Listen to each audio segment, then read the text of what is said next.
Hi friends, ఓవరాల పడి తిరుగుతున్నా. ఇప్పుడే వచ్చిన హైదరాబాద్ నుంచి. పొలం చూస్తానని వచ్చిన. ఇగో నీళ్ళు గిట్ట చూస్తున్నా. ఈ వరాల మీద దొరికింది పిట్ట.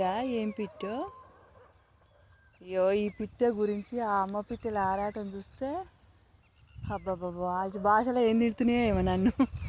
నేనేం చేసుకుంటా ఈ పిట్టని. అయ్యో, కీ కీ కీ కీ కీ కీ కీ కీ కీ అని అగో అగో అది ఎట్లా ఉరుకుతున్నాయి. అయ్యో, దాని అమ్మ తిడుతున్నట్టుంది నన్ను.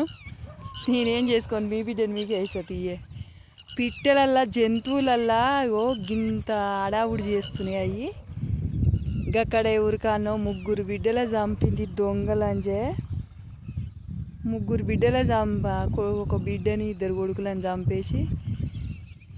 చంపేసి రా అంటే ఆ ప్రేమించినోడు చంపేసిపోయింది లంజది. పిట్టలల్లా గిట్లా కొట్టుకుంటున్నాయి అయితే పానం. దానికి ఎట్లా ధరిచ్చిందో అసలు చంపడానికి. చంపేసిపోయింది. దాన్ని ఏమనాలో, పిట్టలల్లా కూడా ఇంత పానం అల్లాడుతుంది వాటికి. పిల్లని పట్టుకుంటే నేను దాని పానం ఎందుకు అల్లాడలేదో, దాన్ని మనిషి అంటారో జంతువు అంటారో. ఇక దాన్ని ఏడికాడి కోసి కండ చేసి కండకి ఇంత కారం పెట్టిన ఎవరి కోపం చల్లారది, ప్రపంచంలో చల్లారది అసలు.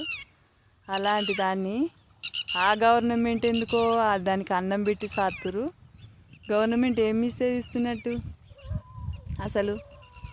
దానికి అన్నం పెట్టడం ఎంతవరకు కరెక్టు? దాన్ని కూడా చంపేయడమే కరెక్ట్ నన్ను అడిగితే. నాకు తెలిసిన భాషలో, నాకు అంతగానం చదువు రాదు, నాకు తెలిసిన భాషలో నేను చెప్తున్నా. ఈ పిట్టని పట్టుకుంటే దాని అమ్మ పిట్ట గంత అల్లాడుతుంది. అది జంతువు కంటే కూడా వీనమే. ఇక దానికి తిట్టడానికి కూడా ఏం భాషలలో తిట్లు కూడా లేనట్టుని అట్లా చంపేసిపోయింది బర్రె.